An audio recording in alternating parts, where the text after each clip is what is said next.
নমস্কার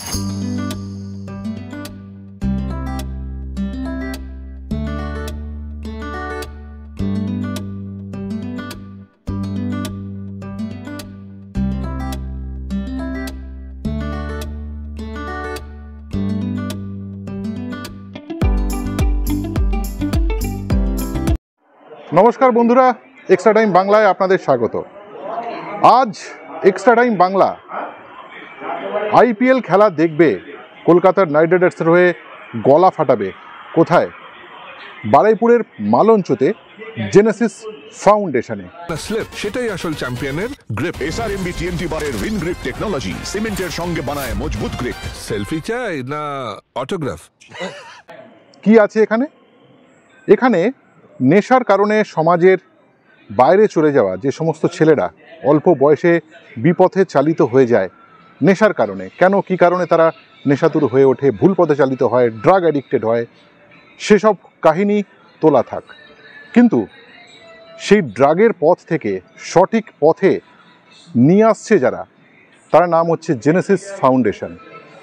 সেই জেনেসিস ফাউন্ডেশনে আমরা উপস্থিত হয়েছি এবং কলকাতার নাইট রাইডার্সের সঙ্গে চেন্নাই সুপার কিংসের এই ধুমধুমার ম্যাচটি আমরা দেখছি তাদের সঙ্গে। চলুন এনজয় করি।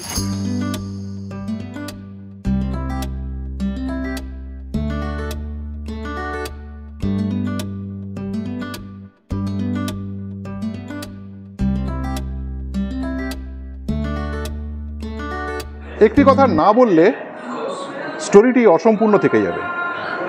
ওদের সঙ্গে খেলা দেখছিলাম এবং ঠিক আগের ম্যাচ, যেদিন কলকাতা 4 রানে পরাজিত হলো ইডেন গার্ডেন্সে, সেদিন রমনদীপ সিং ব্যাট করতে নামলেন, আঙ্গক্রিস ব্যাট করতে নামলেন। অনেক দেরিতে নামানো হলো রিঙ্কু সিংকে, ভুল হলো, তাকে অনেক আগে আনা উচিত ছিল। ঠিক এরকমই ক্রিকেট সেন্স নিয়ে কিন্তু এরা খেলা দেখছে এবং এই খেলার মাধ্যমে সমাজের মূল স্রোতে আসছে, বন্ধুত্ব তৈরি হচ্ছে, একে অপরের হাত ধরে তারা অনেক বড় লড়াইয়ের জন্য প্রস্তুতি নিচ্ছে। এই আইপিএল খেলা দেখা, কলকাতার নাইট রাইডার্সের খেলা দেখা, মোহনবাগানের খেলা দেখা, সব মিলিয়ে কিন্তু ইস্টবেঙ্গলের খেলা দেখা, সব মিলিয়ে কিন্তু একটা নতুন জগৎ, নতুন করে নতুন একটা পৃথিবী, পুনর্বাসনের পৃথিবীর জগৎ কিন্তু তৈরি হচ্ছে এই জেনেসিস ফাউন্ডেশনে। চলুন আমরা কথা বলি জেনেসিস ফাউন্ডেশনের ফাউন্ডার ডিরেক্টর তন্ময় বোসের সঙ্গে।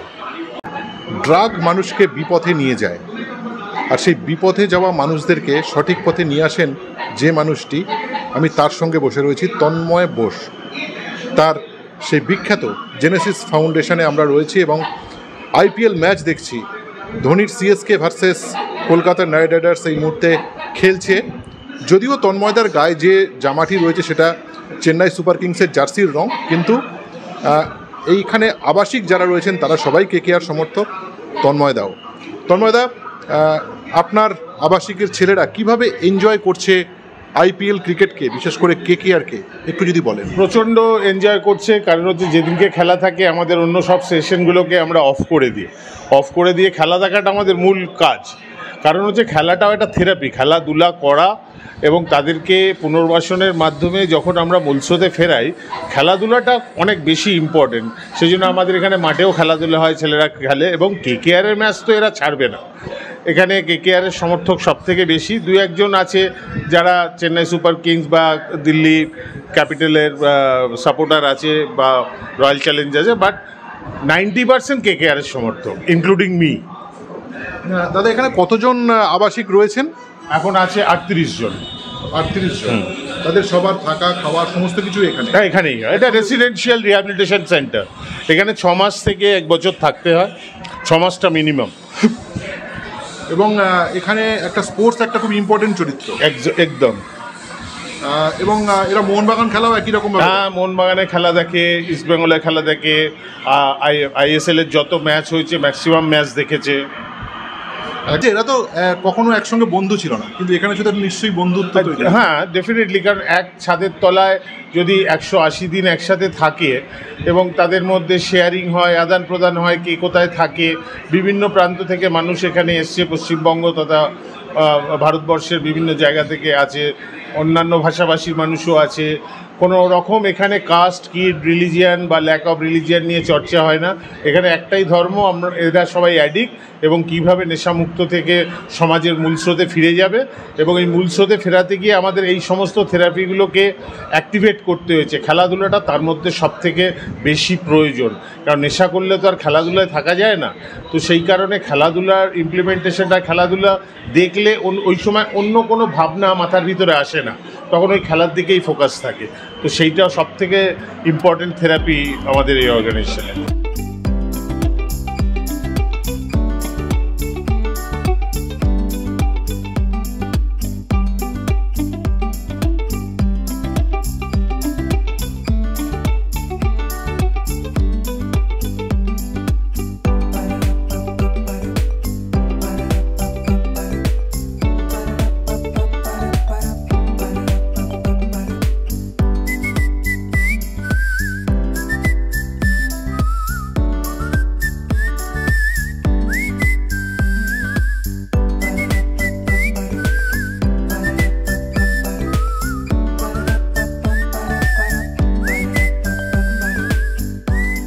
আমি এখানে আমার সাথে এখানে তন্ময়দা বিশেষ করে আমার সাথে একটা আলাদা রকম পরিচয় আছে।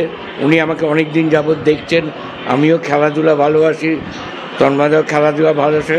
এখানে একটা থেরাপির মতো এটা, এই খেলাধুলাটা। কারণ একটা সময় ছিল যখন নেশার জন্য আমরা এসব থেকে একদম আলাদা ডিট্যাচ ছিলাম, সেখানে এখানে আসার পর এগুলো আবার মূল স্রোতে ফেরার জন্য এগুলো আমাদের অনেক সাহায্য করে।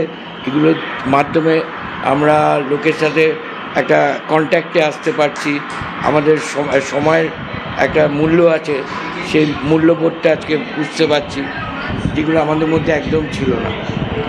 তো আজকে আমি মনে করি এটার থেকে আমাদের যারা নতুন আবাসিক যারা এখানে আছেন তারাও খুব এ নিয়ে খুব চর্চা ওদের মধ্যে, ওরা যেগুলো ওরা হারিয়ে গেছিলো সেগুলো আমরা একটু একটু করে ওদের ফিরিয়ে দেওয়ার চেষ্টা করছি, যাতে ওরা ইন ফিউচার এটা নিয়ে খেলাধুলা আরও তো আনুষঙ্গিক আছে, এগুলো নিয়ে ভালো থাকতে পারে, যেটা আমাদের প্রয়োজন আজকের দিনে নেশা ছেড়ে থাকতে গেলে। ভিডিওটি আপনাদের নিশ্চয়ই ভালো লেগেছে, ভালো লাগবে, এবং একটা উদ্দীপনাপূর্ণ জায়গাতে আমরা খেলা দেখছিলাম, এবং জেনেসিস ফাউন্ডেশন আমার মনে থেকে যাবে। আপনাদের ভিডিওটি ভালো লাগলে অবশ্যই লাইক শেয়ার করুন, সকলের মধ্যে ছড়িয়ে দিন। নমস্কার, সঙ্গে থাকবেন। Extra time.